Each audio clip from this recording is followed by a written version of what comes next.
Hi students, I wish you all a very happy and prosperous new year. Today let's do short answer questions, long answer questions and difference between the following. Let's see first short answer questions. Question number 1.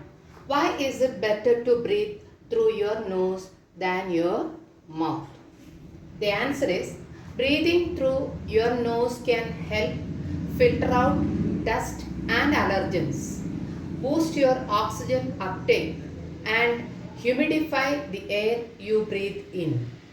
Breathing through mouth can dry out your mouth.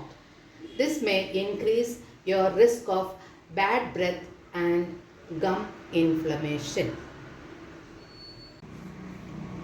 Question number 2.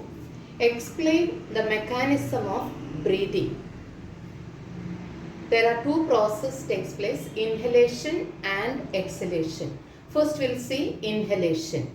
During inhalation process, the diaphragm contracts and moves down. The rib cage moves upwards and outwards and expands. This increases the volume of chest cavity and reduce the pressure inside. Thus, air rushes into the lungs. The second process is exhalation. During exhalation process, the diaphragm relaxes as it moves up and returns to its normal dome shape. The rib cage returns to its normal position. This reduces the volume of the chest cavity and increase the pressure inside it. Thus, air is expelled out. In this way, process of breathing takes place. Question number 3. Why tidal volume of air increases during exercise? The answer is tidal volume is the volume of air you breathe in a single breath. Exercise causes an increase in tidal volume because your requirements for oxygen go up. An increase in tidal volume is necessary to effectively meet your body's increased oxygen requirements, as an increase in your rate of respiration alone is not sufficient. Now we'll do long answer questions. Question number 1. What is meant by residual volume? The answer is residual volume is the volume of air remaining in the lungs after maximum forceful expiration. In other words, it is the volume of air that cannot be expelled from the lungs, thus causing the alveoli to remain open at all times. Question number 2. Where are the process of aerobic and anaerobic respiration completed in the cell? The answer is aerobic respiration takes place in the cell's mitochondria and anaerobic respiration takes place within the cell's cytoplasm. Question number 3. What is the function of hemoglobin? The answer is hemoglobin is a respiratory pigment that plays an important role in transporting oxygen from the lungs to different parts of the body and facilitating the return transport of carbon dioxide. Now let's see difference between the following. Question number 1 is difference between aerobic respiration and anaerobic respiration. The first point is it is the process of breakdown of glucose in the presence of oxygen. Aerobic respiration is the process of breakdown of glucose in the presence of oxygen.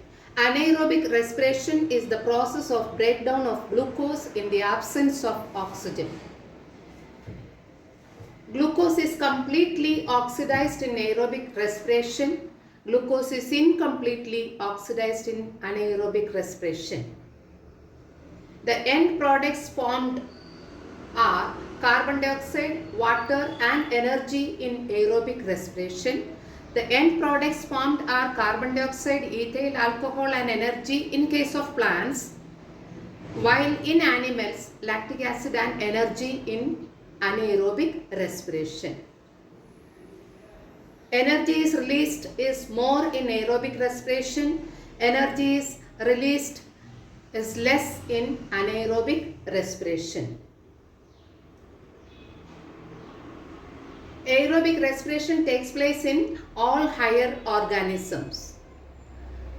Anaerobic respiration takes place in lower organisms like yeast, bacteria and muscles of man.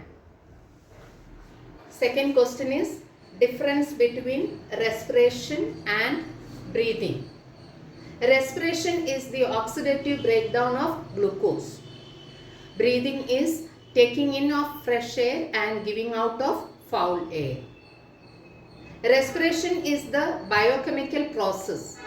Breathing is a physical process. Respiration produces energy and store it in the form of ATP. Breathing consumes energy. Respiration occurs in the presence of respiratory enzymes. No enzymes are required for breathing. No enzymes are required for breathing. Respiration is an intracellular process. Breathing is an extracellular process. Respiration occurs at same speed. Breathing speed may increase or decrease depending on the body functions. Question number 3. Difference between inhalation and exhalation. Intercostal muscles contract, lifting the ribs upwards and outwards during inhalation. Intercostal muscles relax, letting the ribs drop downwards and inwards during exhalation. The diaphragm contracts and it is pulled down and it flattens during inhalation. The diaphragm relaxes and it is pushed back to its original dome-like position during exhalation. The volume inside the thoracic cavity increases during inhalation. The volume inside the thoracic cavity decreases during exhalation. Air from its higher pressure moves inside lungs through nostrils during inhalation. Air which is at higher pressure in the lungs is forced out through the nostrils during exhalation. Fourth question is difference between external respiration and internal respiration. External respiration occurs outside the cells. Internal respiration occurs inside the cells. External respiration does not produce energy, carbon dioxide and water. Internal respiration produces energy, carbon dioxide and water. External respiration does not involve the use of glucose. Internal respiration involves the use of glucose. With this, we have completed lesson number 5, respiratory system. If you like my video, please like, share and subscribe.